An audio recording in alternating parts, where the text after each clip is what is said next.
اللہ پاک جل شانہ نے اس سے فوری عطا فرمایا. اللہ نے آج تک اس دعا کے مانگے کا رد نہیں فرمایا. ایک واقعہ ہے حضرت علی کرم اللہ وجہہ کا. حضرت علی ایک سفر میں تجارت کے سفر میں تشریف لے گئے. سفر تجارت میں آپ تشریف لے گئے. جب وہاں آپ تشریف لے گئے تو دیکھا ایک شخص ہے جھونپڑی, اس میں سے کرہانے کی آواز آ رہی ہے. آپ اندر تشریف لے گئے تو صاحب خانہ نے اندر سے آواز دی, جو بھی صاحب آ رہے ہیں اجازت سے آئیں. سمجھ گئے اندر مستورات ہیں. وہ صاحب باہر تشریف لے آئے تو پوچھا کیا ہوا, کرہانے کی آواز کیا ہے؟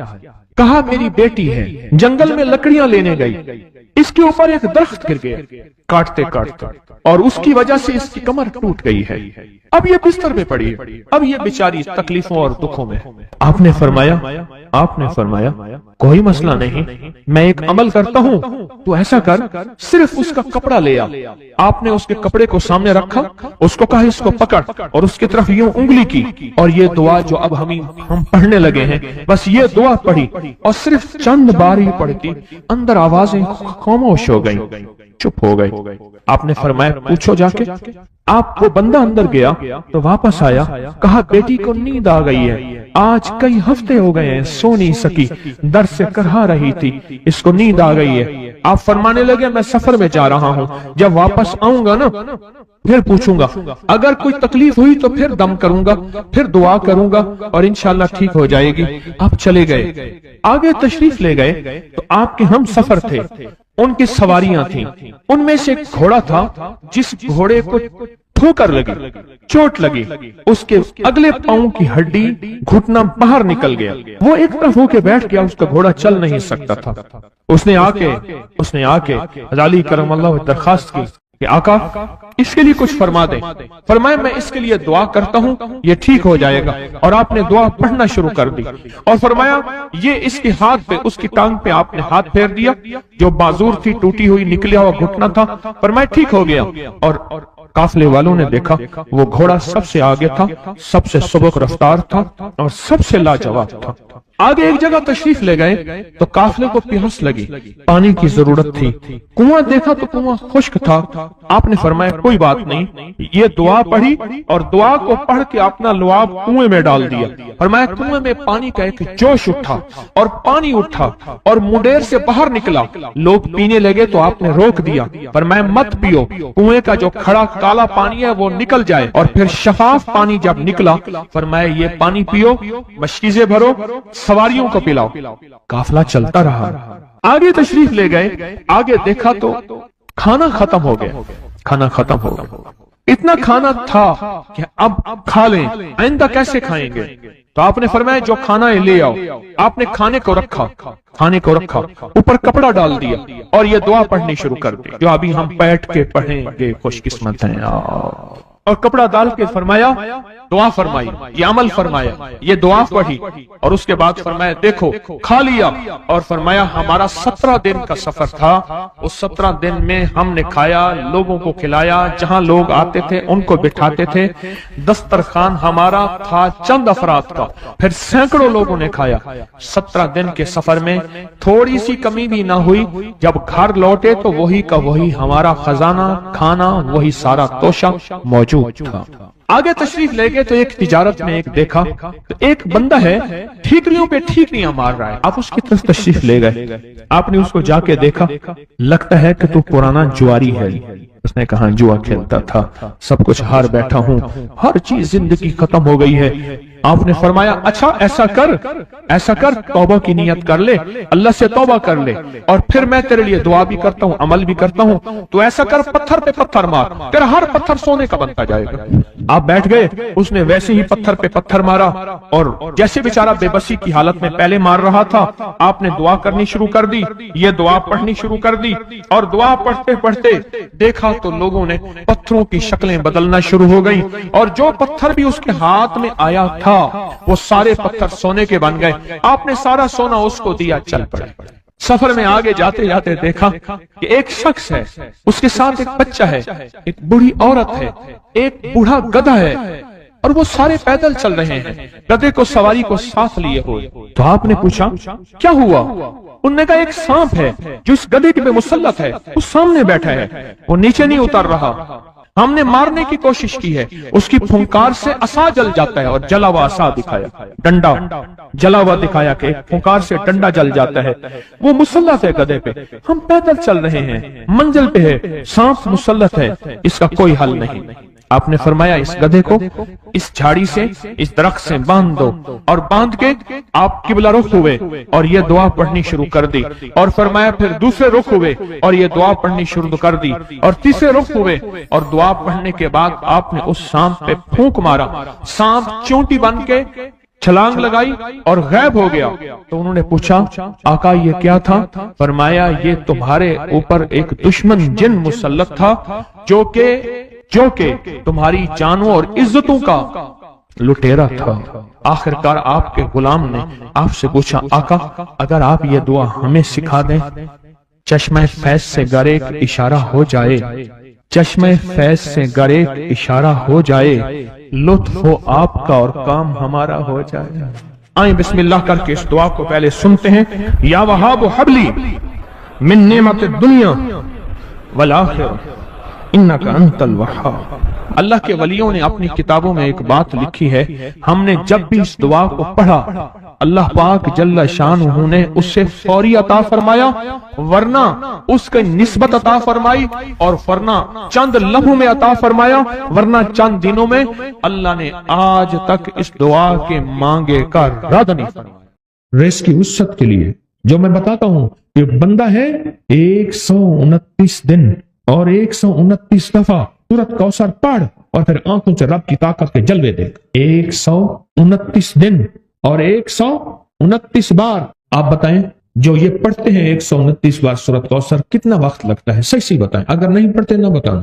10 منٹ کی آواز بھی ہے، 7-8 منٹ کی آواز بھی ہے، 15 منٹ کی آواز بھی ہے۔ ہم 15 منٹ لے لیتے ہیں، 15 منٹ لے لیتے۔ کیا روزانہ کے 15 منٹ ہمارے لیے مشکل ہے؟ 129 بار سورۃ کوثر، اور اگر جگہ اور وقت ایک ہو تو پھر اس کی طاقت اور تاثیر حیرت انگیز طور پہ دگنی ہو جاتی ہے۔ زمان اور مکان وہی وقت وہی جگہ، مجبوراً اگر نہیں ہے تو کوئی حرج نہیں، پر یقین دل کی گہرائیاں، اندر کا درد اور پورے خشوع وضو دھیان طلب تڑپ اور جذبے کے ساتھ پڑھ 129 بار۔ اصل میں یہ 129 کا جو عدد ہے نا، لفظ لطیف کا عدد ہے، یا لطیف ہو نا لطیف، 129 بار اور 129 دن۔ پھر قدرت کے خزانے اور رب کی رحمت کے خزانے، اس کی عطا اور شفقت کے خزانے، اس کی مہربانی کے خزانے۔ ایک اور چیز بتاؤں، دیدار مصطفیٰ کے لیے، کملی والے کے دیدار کے لیے سورۃ کوثر بہت باکمال ہے۔ اب اس کے فائدے سنتے جائیں، 129 دفعہ کے فائدے ذرا سنتے جائیں، کیونکہ میرے آقا کی تسلیوں کے لیے، دلجوئیوں کے لیے یہ آیت، یہ سورت اتری تھی۔ قرآن کی سب سے چھوٹی سورت ہے۔ دلجوئیوں کے لیے تانے دے دے کے ظالموں نے میرے آقا کے سینے کو چھل نہیں کیا، اور اللہ پاک جل شانہ نے فرمایا میرے حبیب کیوں غمزدہ ہیں، ہم نے آپ کو کوثر دے دی۔ اور میرے حبیب یہ جو تانے دینے والے ہیں، آپ پہ جادو کرنے والے ہیں، آپ پہ نظر بس کے حملے کرنے والے ہیں، اور آپ کے ساتھ حسد کرنے والے ہیں، یہ ان شان آقا ابتر، یہ تو ایسے ابتر ہوں گے، ان کی زندگی ابتر ہوگی، ابتر سے ابتر اور ابتر ہوگی کہ بس زمانہ دیکھے گا وہ شماتت الاعداء، اور ان کے دشمن ان پہ ہنسیں گے، ایسے ابتر ہوں۔ 129 بار سورۃ کوثر دیدار مصطفیٰ کے لیے، 129 بار سورۃ کوثر جادو کے آخری طور کے لیے، 129 بار سورۃ کوثر جادو کو خود پلٹانے کے لیے، پلٹ جاتا ہے۔ 129 بار سورۃ کوثر آفات اور بلیات کو دور کرنے کے لیے، 129 بار سورۃ کوثر انزائٹی، ٹینشن، ڈپریشن اور اسٹریس کے لیے، اور 129 بار سورۃ کوثر پرسکون نیند کے لیے، 129 بار سورۃ کوثر پرسکون زندگی کے لیے، اور 129 بار سورۃ کوثر دنیا حسن۔ وہ طاقتور چیز ہے جو 7 نسلوں کو کھلاتی بھی ہے، پلاتی بھی ہے، سکون کی نیند سلاتی بھی ہے، اچھا لباس پہناتی بھی ہے، عزتوں کے تاج سر پہ رکھواتی بھی نوری لقمہ اپنی زندگی کی ضرورت بنا لے. پھر کیا ہوگا؟ سورۃ فاتحہ کی آیات 7 ہیں. اللہ 7 آسمان اور 7 زمین کی جتنی بھی برکات ہیں، برکات من السماوات والارض، اللہ 7 آسمان اور 7 زمین کی ساری برکات اس کو عطا کر دے گا اور لوگوں کو پتہ ہی نہیں ہوگا کہ یہ بندہ کتنا مالدار ہے. روحانیت کی طاقت اور روحانیت میں کتنا آگے ہے کوئی پہچان بھی نہیں سکے گا کہ روحانیت میں یہ بندہ کتنا آگے اور کتنا آگے سے آگے بڑھ گیا ہے، کسی کو علم بھی نہیں ہو. نوری لقمہ اپنی زندگی کی مجبوری بنا لے اور نوری لقمہ اپنی زندگی کی ضرورت بنا لے. پھر دیکھیں کمالات کیوں. فرمایا جو سارے قرآن میں ہے، جو سارے قرآن میں ہے، جو سارے قرآن میں ہے، آنکھیں کھل جائیں. یہ سورۃ فاتحہ نماز کھانے کے دوران پڑھنے والا یہ اہل نظر میں ہے، اس کی نظر وسیع ہو جاتی ہے. یہ اہل کشف ہوتے ہیں، ان کی دل کی آنکھیں کھل جاتی ہیں. یہ فرشتوں کو دیکھتے ہیں، یہ انسانوں کے دلوں میں جھانک لیتے ہیں، یہ کائنات کے راز پڑھ لیتے ہیں، کائنات کے راز پڑھ لیتے ہیں. یہ اللہ پاک ان کے سامنے جنات آنکھوں سے دکھاتا ہے، حتیٰ کہ یہاں تک کہ اللہ قبر کے راز بھی ان کے اوپر کھل دیتے ہیں. نوری لقمے کا اثر یہ ہے دل کی آنکھیں کھل جاتی ہیں، دل کی آنکھیں کھل جاتی ہیں، دل کی آنکھیں کھل جاتی ہیں. یہ نور لقمے کی تاثیر ہے. چہرے کی آنکھیں تو سب کے پاس ہیں، دل کی آنکھیں سب کے پاس نہیں. دل کی آنکھیں سب کے پاس نہیں، چہرے کی آنکھیں سب کے پاس ہیں، دل کی آنکھیں سب کے پاس نہیں. نور لقمے کی یہ تاثیر ہے کہ دل کی آنکھیں کھل جاتی ہیں اور دل کی دنیا آباد اور دل کی دنیا شاد اور دل کا وہ بندہ بامراد بن جاتا ہے جو نوری لقمے اپنی زندگی میں شامل کرتا ہے. اور نوری لقمے سورۃ فاتحہ اور کتنی بار؟ اچھا، یہ سورۃ فاتحہ بیماریوں کا علاج. صحابہ کرام فرماتے ہم جا رہے تھے، کوئی ایک سردار تھا، اس کو بچھو نے کاٹ لیا اور اس کو چیخ رہا تھا بیچارہ. فرمایا سانپ کا کاٹا سوئے، بچھو کا کاٹا روئے. میرے پاس ایک سانپ کا کاٹا آیا تھا، غنودگی میں تھا، بہت غنودگی میں سے سوتا تھا اور میں نے کہا اس کو سونے نہ دے. خیال نہ کیا انہوں نے، ادھر سے ہٹا تو بندہ ختم ہو گیا. سانپ کا کاٹا. ہمارے والد صاحب رحمۃ اللہ علیہ کے ملک عبد الرحمان ڈوبی وہ لائے تو کہنے لگے اس بچھو کے کاٹے کا علاج صحابہ کرام نے 7 بار سورۃ فاتحہ پڑھ کے اس پہ دم کر اور وہ ٹھیک ہو گیا. اور میں جب سورۃ فاتحہ عرش سے زمین پہ آئی، نازل ہوئی، ایک گونج اٹھی، ایک آواز آئی اور میں اللہ سے آج وہ چیز زمانے پہ زمین پہ نازل کی ہے جو اس سے پہلے کبھی آئی نہیں تھی اور جو اس کے بعد کبھی آئے گی. اس سے پہلے کبھی آئی نہیں تھی، اس کے بعد کبھی آئے گی. اور جب سورۃ فاتحہ نازل ہوئی، شیطان رویا، پیٹا، اپنا سر پہ راکھ ڈالی اور اتنا شور کیا کہ اے کاش یہ سورۃ فاتحہ آئی ہے، اور اگر آئی ہے تو واپس چلی جائے، اگر واپس نہیں گئی تو کسی کی زبان پہ نہ جائے، یعنی کوئی اس کو پڑھ نہ سکے، اگر پڑھے تو اس کا یقین نہ ملے. یقین سے پڑھنے والے کی دنیا بھی، آخرت بھی، رزق بھی، عزت بھی، صحت بھی، تونگری بھی، بادشاہت بھی، خوشیاں خوشحالیاں بھی یقین سے پڑھنے والے کو ملتی ہیں. اور اس لیے آج بھی شیطان سورۃ فاتحہ سے لرزتا ہے کہ سورۃ فاتحہ پڑھنے سے جنات اور شیاطین ایسے دور ہوتے ہیں، ایسے کہ میلوں دور چلے جاتے ہیں اور اس بندے سے خوف زدہ ہوتے ہیں جو سورۃ فاتحہ پڑھتا ہے. کھانے کے دوران اس کی حکمت کیا ہے؟ انسان کھانے کے دوران مشغول ہوتا ہے، کھانے کی لذتوں میں کھویا ہوا ہوتا ہے، اور اگر بھوک بہت زیادہ ہو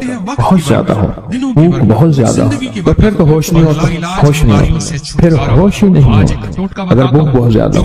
اب اسی دوران جس طرح سنے غور سے، بڑی میں عجیب بات بتا رہا ہوں. حضرت امام جعفر صادق سلام اللہ رضوان اللہ تعالی علیہ مجمعین اللہ کے ولی تھے، ولایت کے تاجدار، سرداروں کے سردار تھے، اولیاء کے سردار. میں بازار میں جاتے تھے، جا کے واپس آ جاتے تھے، پھر جاتے کچھ نہیں خریدتے۔ کسی نے پوچھا کیوں جاتے ہیں؟ فرمایا 2 وعدے لینے، کیا؟ میں جا کے بازار میں ہر بندے کو سلام کرتا ہوں، اور سلام کا جواب دیتے ہیں، اور کیا پتا کسی کے سلام کا جواب ایسا ہو جو اللہ کے ہاں مقبول بھی ہو، محبوب بھی ہو۔ اور پھر فرمایا بازار میں جاتا ہوں اور جا کے بازار میں جاتا ہوں اور جا کے بازار کی دعا پڑھتا ہوں۔ فرمایا جو چوتھا کلمہ گھر میں پڑھے گا اس کو 10 نیکیاں ملیں گی، اور جو بازار میں پڑھے گا کتنے نیکیاں ملیں گی؟ 10 لاکھ نیکیاں ملیں گی۔ فرمایا میں 10 لاکھ نیکیاں کمانے کے لیے جاتا ہوں۔ آل رسول کی محبتیں، عبادتوں کا حرص دیکھیں، ہمیں مال کا حرص، انہیں اعمال کا حرص۔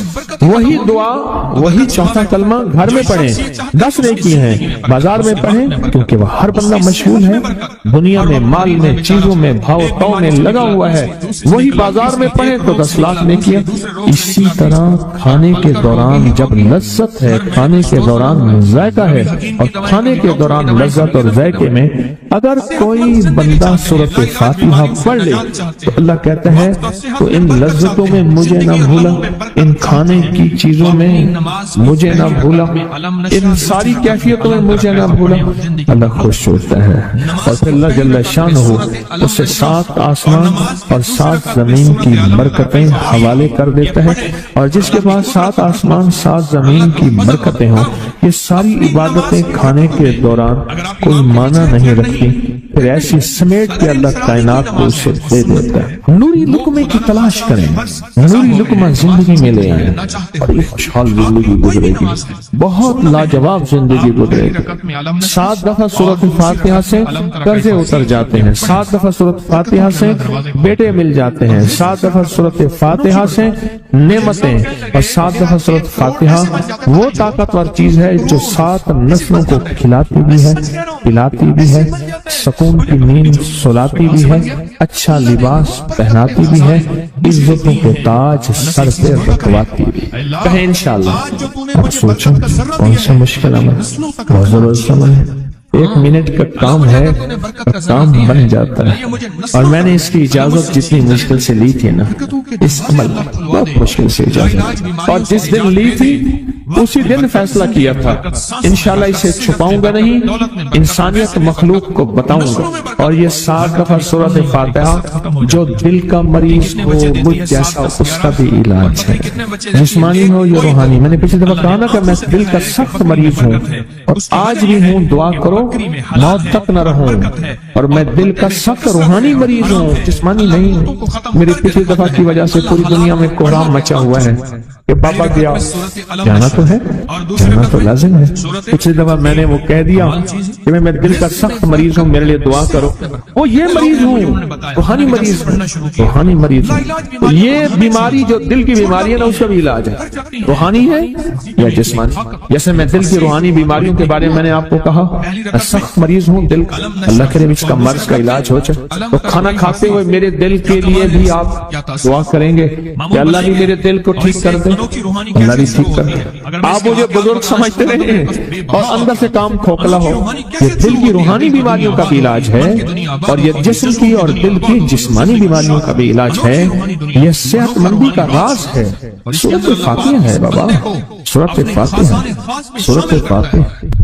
جو بندہ سورۃ فاتحہ پڑھتا ہے ایک بار، اللہ جل شانہ ان 7 آیات کی تاثیر اور طاقت اسے عطا فرماتے ہیں، اور 7 سمندروں میں جو غذا، رزق، طاقت اور قوت اللہ نے رکھی ہے اس کا حصہ اس بندے کو دیتے ہیں جو صرف ایک بار سورۃ فاتحہ۔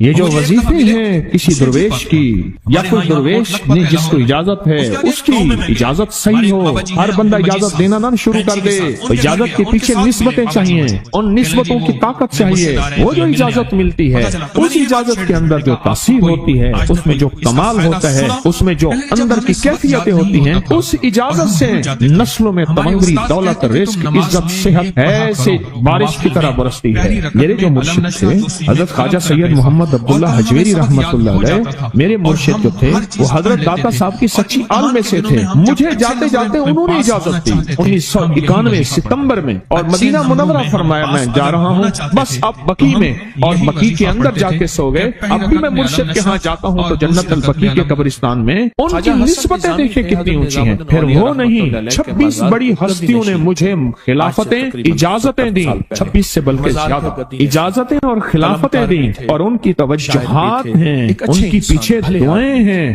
اور پیچھے کامل کے ہاتھ ہیں. یہ روحانیت کی نسبتیں ہوتی ہیں, روحانیت کی نسبتیں ہوتی ہیں. ان نسبتوں کے ساتھ جیسے آپ تسبیح خانے میں ماشاءاللہ پوری دنیا میں لوگ یہاں آئے ہوئے ہیں, اور بڑے بڑے ہستیاں یہاں آئی ہوئی ہیں جو مٹی ہو کے چٹائیوں پہ پڑی ہیں, خواتین میں بھی مردوں میں بھی, بڑے بڑے عہدوں والے, عزت والے, بڑے بڑے مقام والے یہاں اپنے مرشد خانے میں بے حیثیت ہو کے پڑے ہیں.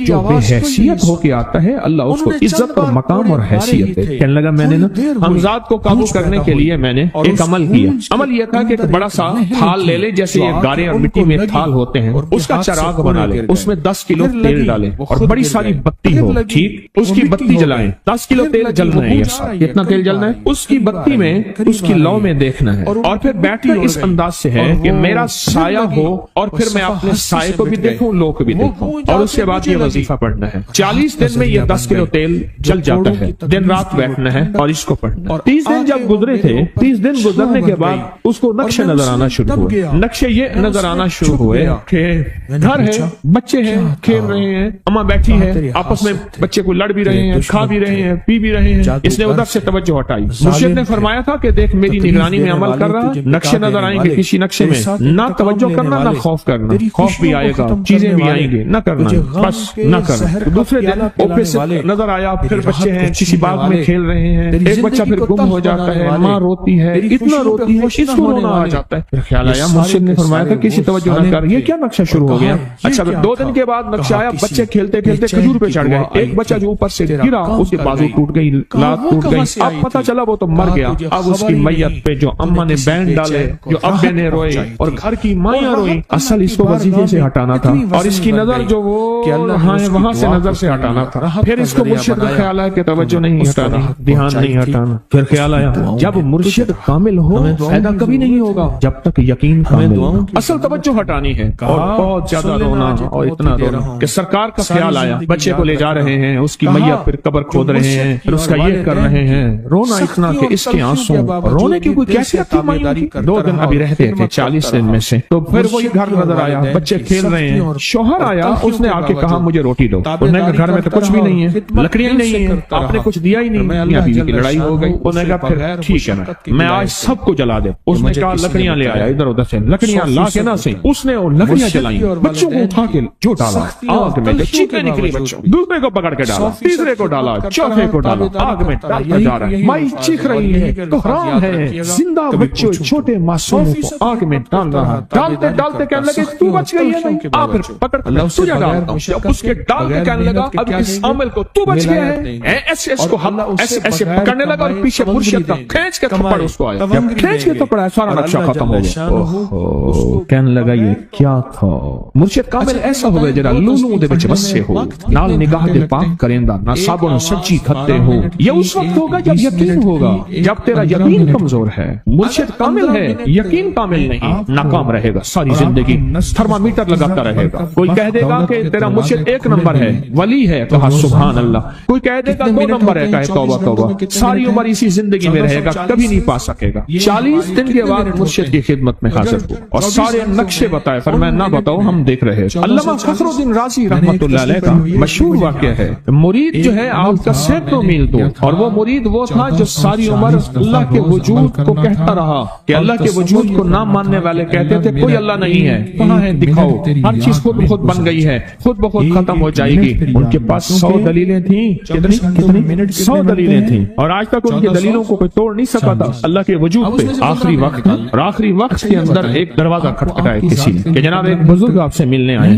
وہ بزرگ ان کے دوست تھے, پرانے. اوہو آپ کا آخری وقت ہے، میں ملنے آیا۔ اور وہ بزرگ نہیں تھا، وہ شیطان کی شکل بن کے آیا۔ اس نے آتے ہی وہ مسئلہ چھیڑ دیا۔ آج تک اس کی دلیلیں کوئی نہیں توڑ سکا تھا، یہ اس کی دلیل توڑ گیا۔ پہلی دلیل ٹوٹ گئی، اس نے دوسری دی اللہ ہے، اس نے وہ دلیل بھی توڑ دی کہ اللہ نہیں ہے۔ اس نے تیسری دی اللہ ہے، اس نے وہ اپنے علم کی طاقت وہ دلیل بھی توڑ دی۔ چوتھی 99 دلیلیں توڑی، ابھی ایک دلیل باقی رہتی ہے، اگر وہ بھی دلیل گئی تو یہ بھی کہتا ہے اللہ نہیں، اور آخری وقت میں رب کے وجود کا انکار کر کے خاتمہ خراب کر کے گیا۔ مرشد وضو فرما رہے تھے، دور کہیں میلوں میلوں دور اللہ نے اپنی طاقت قدرت سے نقشے ہٹائے سامنے سے، اور نقشے ہٹائے کہ تیرا مرید گیا، وہیں سے وضو کا پانی چلو بھر کے نہ زور سے پھینکا، اور کانوں میں آواز آئی کیوں دلیلیں دے رہا ہے؟ تو نہیں کہتا میں نے اللہ کو بغیر دلیل کے مانا، تو دلیلیں دے رہا ہے کیوں نہیں کہتا کہ میں رب کو بغیر دلیل کے مانا؟ عمر رضی اللہ تعالیٰ عنہ امیر المومنین مسجد نبی میں خطبہ دے رہے ہیں، حضرت ساریہ صحابی تھے، وہ اس